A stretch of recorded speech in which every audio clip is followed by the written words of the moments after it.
नमस्कार जी। एक हाँ बताओ बेटा।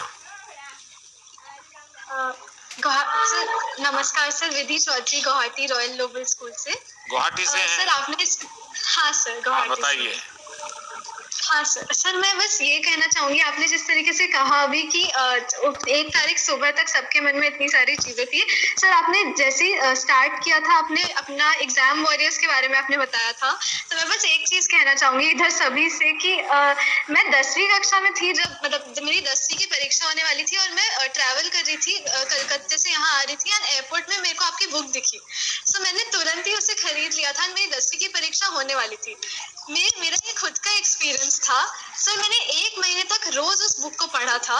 एंड सर इस बार मेरे को मतलब आपने बुक की शुरुआत इसी चीज से कही थी कि एग्जाम को त्योहार की तरह मनाओ। तो सर त्योहार के लिए डरने की क्या आवश्यकता है? मतलब त्योहार के लिए तो हम तैयारी करते हैं ना कि वो सक्सेसफुल हो। एंड आपने सबसे बड़ा मंत्र जो योगा का दिया था आखिर में, मतलब आपने जो बुक योगा के मंत्र से एंड की थी। सो सर ये 2 चीजें जो थे वो मन में लगातार थी कि माना परिस्थितियां अच्छी नहीं थी, सब कुछ था, बट ये जो भावना से हमने एग्जाम्स की जो प्रिपरेशन की मैंने 12वीं में जिस तरीके से की, सर आप ही को धन्यवाद आप उस बुक के लिए कि बिल्कुल भी ऐसा। अच्छा मेरे सवाल का जवाब रह गया और एक नौजवान लगातार